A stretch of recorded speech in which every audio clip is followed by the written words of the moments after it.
Jesus falando em Lucas, no capítulo 14, dos versos 28 a 30. Ele não queria ensinar sobre planejamento, mas ele dá o exemplo que todo mundo entende. Ele diz: qual de vocês é o homem que na hora de construir uma torre não senta primeiro para calcular quanto custa, para ver se pode terminar? Ou seja, não sai correndo construir, planeje. Quanto recurso eu preciso, quanto tempo eu preciso. Agora, é diferente você entender um planejamento estratégico, né, que requer de você um tempo de reflexão, de planejamento para o projeto, de procrastinação. Essas coisas não podem ser comparadas. A procrastinação é aquele cara que está sempre refazendo o projeto, sempre refazendo, mas nunca faz nada, só faz o projeto. A execução não acontece. Qual a diferença entre esses dois subgrupos que eu chamei, essa subdivisão de dois grupos dos que executaram? A diferença é uma só. O primeiro grupo que agiu imediatamente já tinha uma palavra de Deus, já sabia o que tinha que fazer. E se Deus falou, você não tem mais nada para pensar. Então assim, eu não preciso parar para pensar diante de qualquer decisão, qualquer que seja. Vou fazer um negócio, tenho que ser honesto, eu não preciso pensar nisso. Deus já disse para não ser. Deus já disse para não roubar. Deus já disse para não negociar, né, de forma ilícita. Não tem mais nada para ser pensado. Em todas aquelas áreas onde Deus já falou com clareza, a gente não tem nem o que pensar. Agora, há situações onde talvez Deus te disse o que fazer, mas ainda não revelou o como e o quando. E aí toda a ponderação e reflexão é muito bem-vinda. No livro de Eclesiastes nós lemos que o sábio entende o tempo e o modo. Porque às vezes não é só saber o que fazer, é entender o como, é entender o quando. E daqui a pouco eu volto a falar da importância dessa reflexão. Mas a diferença é que um grupo age imediatamente, porque já sabe o que Deus falou. O outro reflete até ouvir Deus falar, mas a partir do momento que Deus fala, eles agem. Ou seja, a diferença é o tempo onde cada um ouviu a Deus. Mas tanto o primeiro como o segundo grupo. O primeiro não precisou de reflexão, porque Deus já falou de cara. O segundo precisou de reflexão, mas tanto um como o outro, imediatamente após Deus falar, eles se posicionaram e agiram. Qual é o elemento comum nesses exemplos? Em primeiro lugar, nós vimos situações onde houve procrastinação. Em segundo lugar, nós vimos as situações, alguns exemplos bíblicos, onde não houve a procrastinação, e dividimos o grupo no que agiu. O primeiro grupo que agiu rapidamente e o outro que refletiu para executar depois. Mas o que é que nós temos em comum em todos os exemplos? Dos que procrastinaram e dos que não. E dos que não, seja os que agiram depressa e os que refletiram. O que é que nós temos em comum nessas três situações que foram avaliadas?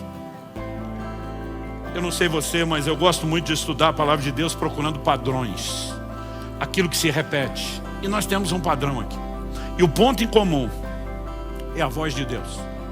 Quando você olha para o primeiro grupo de gente que procrastinou, o que você tem pode ser resumido dessa forma: gente que não deu ouvidos à voz de Deus.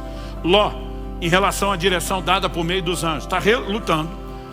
O que significa a palavra anjo? Mensageiro. São enviados da parte de Deus. Vieram com uma mensagem de Deus, com uma missão de Deus. Mas Ló está demorando em corresponder com aquilo que Deus, por meio dos anjos, falou. Moisés, quando falamos a respeito da circuncisão e de por que a coisa ficou do jeito que ficou naquela estalagem, porque ele simplesmente não está obedecendo uma determinação divina que não era apenas dos seus dias. Quando Deus aparece para ele na sarça, ele aparecendo: eu sou o Deus de Abraão, de Isaac e Jacó. Ou seja, o que eu vou fazer está relacionado à aliança que eu fiz com as primeiras gerações dos patriarcas. E Deus já tinha ordenado que todo mundo tinha que circuncidar. Por que é que a ira de Deus se acende contra Moisés? Porque ele não está obedecendo o que Deus falou. Quando nós olhamos para o sacerdote Joiada e os levitas que não obedeceram a ordem do rei Joás, eles não estavam desobedecendo apenas uma ordem real, uma lei civil, um decreto estabelecido pelo próprio rei. O rei estava dando uma ordem fundamentado no que a lei de Moisés, a Bíblia que eles tinham, dizia. E eles simplesmente não estão dando atenção e valor ao que Deus falou. Por outro lado, quando falamos dos que não procrastinaram, mesmo olhando aquela subdivisão em dois grupos, os que agiram imediatamente deram ouvidos à voz de Deus. Abraão com a circuncisão ou com o sacrifício de Isaac. Ele simplesmente disse: sim, senhor, é para já, é para ontem. Pedro e André, diante do chamado, imediatamente larga as redes e diz: bora, vamos cair para dentro. o Senhor está nos chamando, nós vamos atender. Paulo, quando tem a visão do jovem, dizendo, passa a Macedônia, entendendo que aquilo é uma revelação de Deus, ele simplesmente se posiciona e diz, Deus falou, está falado, vamos cumprir. E mesmo os dois exemplos que demos, dos que refletiram antes de agir, eles refletiram até ouvir Deus. Então José está refletindo sobre o assunto, até que o Senhor fale com ele por meio de uma revelação. Pedro está refletindo sobre o que significa a visão, porque até então ele não entendeu nem a visão. Não dá nem para dizer que Pedro não quer agir. Ele precisa saber o que fazer. Mas tão logo o Espírito Santo fala, 2 homens, 3 homens estão aí à porta. Vá com eles sem hesitar, nada duvidando. O Pedro simplesmente sai e vai obedecer aquilo que Deus fez. Ou seja, o ponto em comum é, o que Deus disse está sendo ouvido, o que Deus falou está sendo executado. Então, basicamente, eu diria que a forma como nós nos relacionamos com a voz de Deus é determinante no assunto da procrastinação ou de nos livrarmos dela nas nossas vidas. E eu quero, obviamente, que você possa fazer essa distinção que eu já fiz antes, procrastinação e espera. O que é espera? É aquilo que envolve projetos de longo prazo, que não vai ser executado imediatamente, ou talvez você tenha que dar o primeiro passo, mas haja etapas. Mas quando eu olho para a palavra de Deus, eu percebo o tempo todo um chamado para que eu e você possamos desenvolver uma forte mentalidade de execução de projetos e tarefas. Olha o que a Bíblia diz em Gênesis, no capítulo 2, no verso 2, falando sobre Deus na criação. E havendo Deus terminado no 7º dia a sua obra que tinha feito, descansou nesse dia de toda a obra que tinha feito. Deus começa. Nós podemos olhar para os dias da criação. Existe uma discussão enorme se os dias são ou não de 24 horas, porque os primeiros 3 dias da criação ainda não tem sol e lua para determinar o ciclo de 24 horas. O último, 7º dia, ainda não terminou. A Bíblia diz que nós vamos entrar no descanso de Deus. Mas ainda que você coloque essa discussão e os detalhes de lado, Deus não executa o projeto no estalar de dedos, embora tivesse o poder de fazer isso. Ele decide fazer isso em etapas. Cada etapa tem uma avaliação. E viu Deus que era bom, vamos para a etapa seguinte. Conclui a próxima etapa, viu Deus que era bom, vamos para a etapa seguinte. Concluída, viu Deus que era bom. E no final, quando completa tudo, agora é a hora de descansar. Eu acho engraçado uma turma que mal fez nada na vida e já quer descansar. A gente tem que ter alguma coisa errada nesse tipo de mentalidade, Não apenas em relação ao que eram as gerações antes de nós, a tudo aquilo que você vai ler na Bíblia, a forma de Deus agir. Nós precisamos ter uma mentalidade de execução de projetos. Você pode dizer amém? Se já sabemos o que Deus disse a respeito de um assunto, não existe necessidade, não existe motivo, desculpa que se sustente para que a gente não faça aquilo que Deus já falou. Josué capítulo 18, verso 3, diz o seguinte: então Josué disse aos israelitas, até quando vocês vão negligenciar a posse da terra que o Senhor, o Deus de seus antepassados, deu a vocês? Eu gosto de olhar para um texto como esse e parar para pensar o seguinte: evidentemente, nós não vamos fazer nada sem Deus, gente. Nós falamos antes do crescimento que vem de Deus. Mas por outro lado, nós precisamos jogar fora a fantasia de achar que Deus é que vai fazer tudo e a gente não tem que fazer nada. Se por um lado Jesus disse, sem mim nada podeis fazer, por outro ele também disse, sem vocês eu não posso fazer tudo o que eu quero. Pastor, isso é heresia, é blasfêmia, não é não. Por que é que ele mandou eu e você testemunhar? Se ele faz tudo sozinho, testemunhasse ele. Mas ele nos chamou a cooperar com ele, ele nos chamou a interagir com ele. Então ele está dizendo, eu não farei sem vocês e vocês não fazem sem mim. Mas o que ele está dizendo? Vamos nos unir. Vocês usam os meus recursos, obedecem o meu direcionamento e vão fazer coisas que sozinhos vocês nunca poderiam fazer. Sabe, eu quero te propor algo. A maioria de nós entra no ano novo. E para alguns, a virada do ano é uma coisa assim quase sagrada. Olha, fazer um culto onde termina mais cedo antes e não passou de joelho, para alguns é quase sacrilégio. Dá tempo para você ajoelhar lá na sua casa, tá bom? Para você não cometer o sacrilégio. Porque de alguma forma nós estamos esperando que esse seja um momento místico, quase que mágico, onde Deus vai abençoar os meus projetos. Eu quero te propor algo diferente. Em vez de você escolher executar o seu próprio projeto, ficar pedindo para Deus abençoar, por que é que você não procura ouvir primeiro qual é o projeto dele? Aí você se une a uma direção que consequentemente tem os recursos dele à sua disposição para que você seja bem sucedido. Mas saiba que não é apenas porque o projeto é dele que as coisas vão acontecer de forma automática. Deus diz, a terra é de vocês, aonde pisar a planta dos pés eu dou a vocês. Ele está dizendo, vocês vão ter que lutar, mas tem a minha bênção, eu doei, eu vou dar os recursos. Agora o povo simplesmente entra, avança, conquistou um pouquinho e o resto deixa para depois.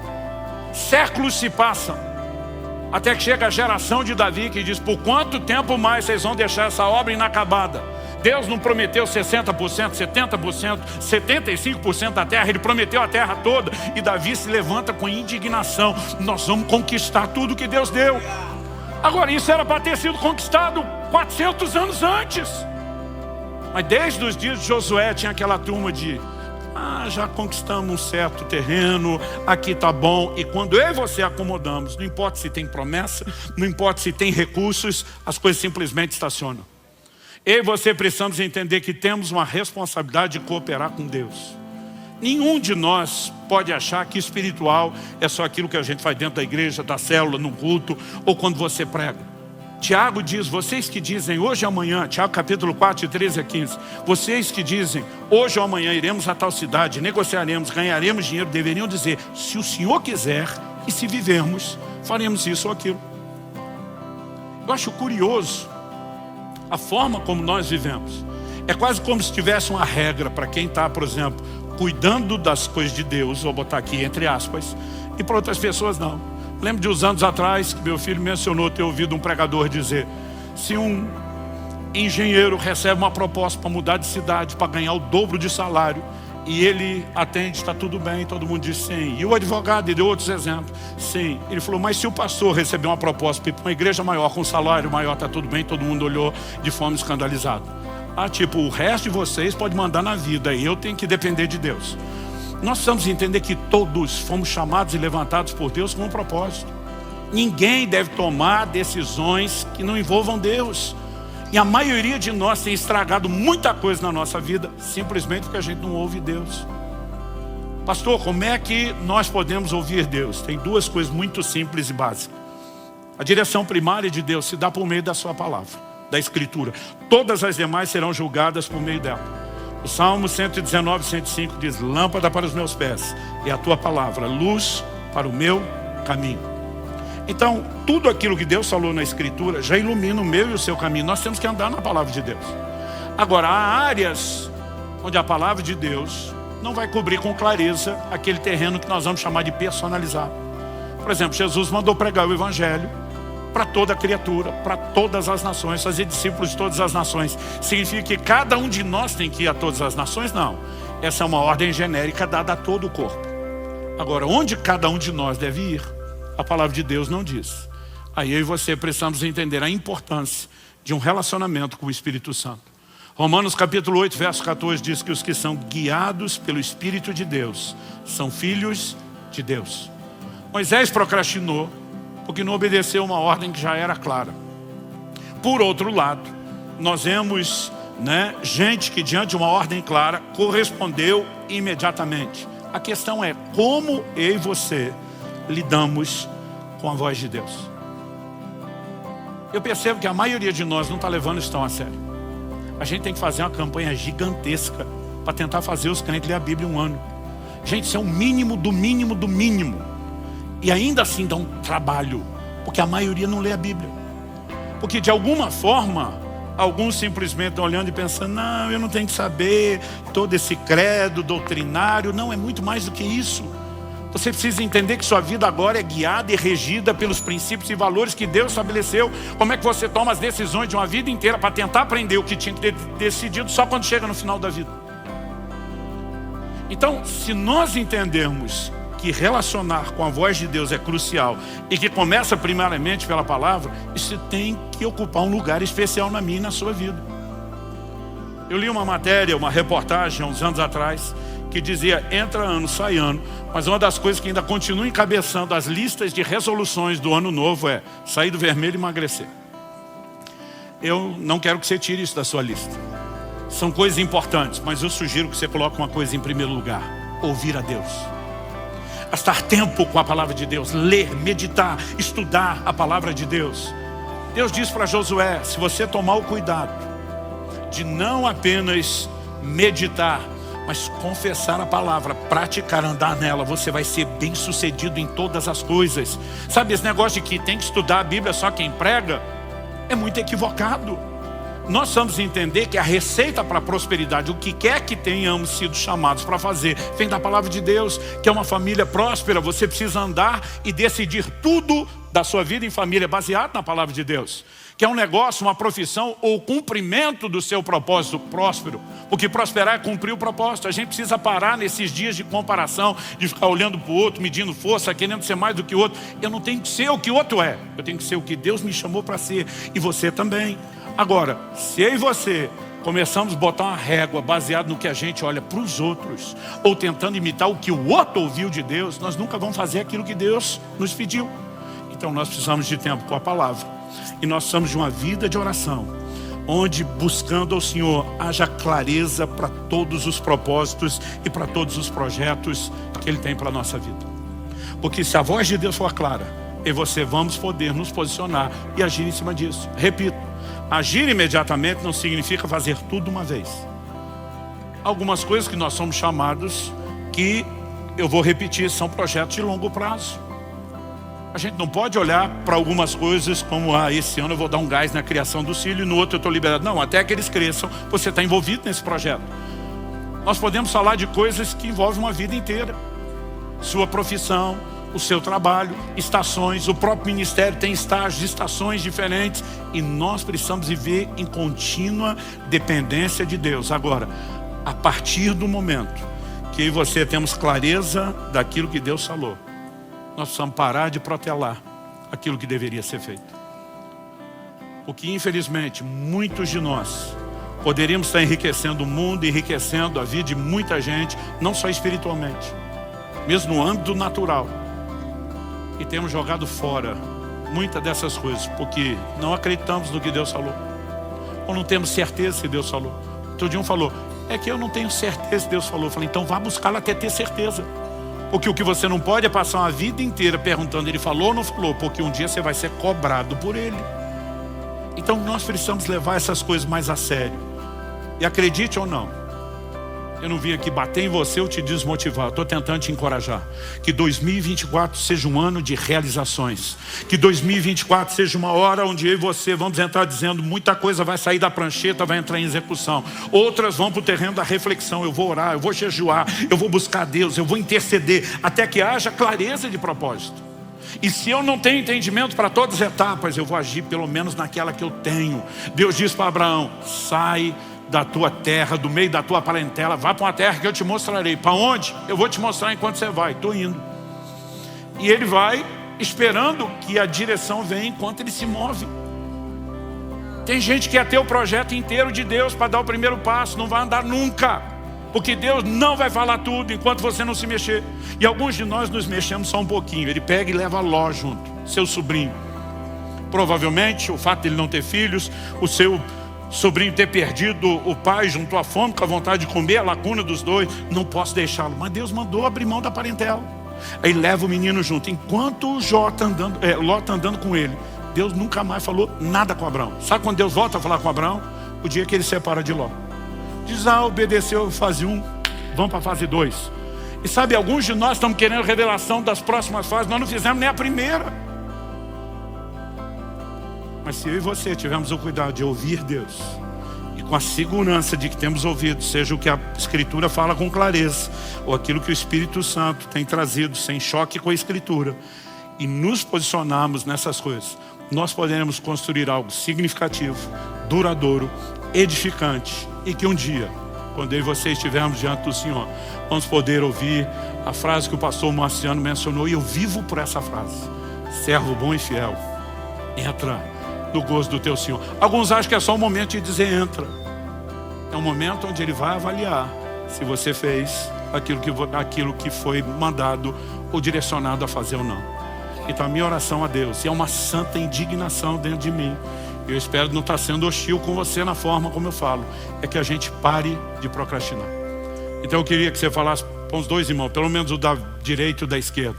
Fala para ele, mesmo se não conhecer, faz cara de paisagem, finge que você tem autoridade, fala, pare de procrastinar. Não fala rindo não, fala com cara séria. Pare de procrastinar. Agora, antes de orarmos, eu quero ler um último texto. Eclesiastes capítulo 12, verso 1 diz: lembre-se do seu Criador, dos dias da sua mocidade, antes que venham os dias maus e cheguem os anos em que você dirá, não tenho neles prazer. Há muita gente deixando Deus entrar só no final da vida. A Bíblia diz, lembra do teu Criador, dos dias da sua mocidade. Bota ele para dentro o mais rápido possível. Porque vai chegar um momento onde mesmo que ele entre, você vai se arrepender profundamente pelo fato de tê-lo deixado entrar só no fim. Sem contar aqueles que acham que vão deixá-lo entrar depois e descobrem que não teriam todo esse tempo, e quando descobrem no momento da sua morte já não há mais nada para ser feito. Eu não quero apenas falar sobre a execução dos seus projetos e terminar sem mexer no que é primordial. Se você está aqui hoje, não importa se você está aqui a primeira vez num culto, numa igreja evangélica, né? Ou se já tem frequentado aqui ou outras igrejas, você que nos acompanha na transmissão, se você ainda não entregou sua vida a Jesus, meu apelo, número 1, pare de protelar a decisão mais importante da sua vida. É a sua eternidade que está em jogo. E honestamente, meu querido, não é Jesus que precisa de você, é você que precisa dele. Não é ele que está implorando por você. Se você não trouxê-lo para a sua vida, não fizer dele o seu Senhor e Salvador, quem perde é você. E acredite, é uma perdição eterna, irreversível. Então eu termino dizendo, comece pelo primordial. Deus precisa entrar na minha vida. Talvez você precise tomar a decisão de entregar sua vida a Cristo ou de se reconciliar com Ele. Nós estamos felizes que, como foi dito, né, tantas pessoas entrando na casa dos milhares entregaram a vida a Jesus esse ano aqui. Mas nós queremos ver muito mais gente sendo chacoalhada e parando de procrastinar a decisão mais importante de dizer, eu vou me render a Cristo. E antes de terminar a reunião e o culto e antes de orar com os demais, eu quero fazer a pergunta. Há alguém aqui hoje que precisa entregar sua vida a Jesus, não fez, sabe que Deus está chamando e quer tomar essa decisão? Nós queremos orar com você agora. Nós não vamos deixar isso para o ano que vem. Nós queremos ajudá-lo na sua decisão mais importante. E antes de chamá-lo, eu quero que você saiba, né, toda essa gente que está aqui está torcendo por você, está orando por você. Ninguém está julgando você, pelo contrário, a gente faz festa, porque Jesus disse que a festa nos céus, quando o pecador se arrepende, a gente faz festa aqui também. Então, se alguém que precisa dessa decisão hoje, eu nem vou gastar tempo implorando, né, para que você tome a decisão. Você sabe, está consciente, foi tocado por Deus. A Bíblia diz, se hoje ouvides a sua voz, não endureça o coração. Interessante que Deus trata a salvação sempre hoje, nunca é para amanhã. Não tem procrastinação para isso. Hoje é o dia aceitável, hoje é o tempo da salvação. Se hoje ouvides a sua voz. Então você que entende que não pode mais deixar isso para amanhã e quer finalizar o ano com a melhor decisão, antes de entrar o próximo, já começando por aquilo que é o primordial, o top, o mais primário, colocar Jesus em sua vida, seja entregando-a pela primeira vez, caso você nunca fez, ou reconciliando-se com Ele, caso você tenha se desviado ou se afastado, esfriado espiritualmente, chame isso como quiser, você sabe que precisa de um recomeço. Eu quero que você, eu vou pedir que todos fiquem em pé, isso vai facilitar o que nós vamos fazer. Eu quero que você saia o mais rápido possível do seu lugar e venha aqui para frente agora. Nós vamos orar com você por esse novo começo. Rapidamente, pastor, eu preciso dessa decisão, entregar minha vida a Cristo, reconciliar-me com Jesus. Sai do seu lugar e vem para cá. Na autoridade do nome de Jesus Cristo, eu quebro toda a cadeia, toda a amarra espiritual que tente impedir as pessoas de corresponder ao convite do Espírito Santo. Eu declaro cada pessoa nesse lugar, os que nos acompanham pela internet, livres para responderem ao convite do Senhor. Você que está acompanhando a transmissão, você pode tomar essa decisão onde você estiver, né? A menos que você esteja no meio de uma tarefa, não permita isso. Eu gostaria que você parasse o que estiver fazendo Se possível, você, como eles, pudesse ficar de pé, ainda que não esteja necessariamente na frente de outros, e fazer essa oração juntamente conosco. Há mais alguém? Eu quero pedir a cada um de vocês que veio à frente, que faça uma oração comigo. Vou pedir que vocês repitam essa oração em voz alta, assim como você que nos acompanha pela transmissão. Jesus falou sobre confessá-lo diante dos homens. Confessar é verbalizar, é reconhecer um fato. Então diga comigo: Senhor Jesus, eu reconheço a minha condição de pecador e que só o Senhor é o único Salvador. Reconheço também que a sua morte e ressurreição foram a providência de Deus para minha salvação. E hoje eu me arrependo dos meus pecados e pela fé eu me aproprio da minha justificação. Eu declaro que hoje é um novo dia, é o início de um novo tempo, e que a partir de hoje serei um discípulo de Jesus. E você, Jesus, será o meu Senhor. Eu invoco o seu nome e toda a salvação que há nesse nome. E eu declaro que a partir de hoje sou totalmente teu. Eu falo isso em teu nome, Jesus. Amém. Amém. Você pode dar ao Senhor um forte aplauso pela decisão deles.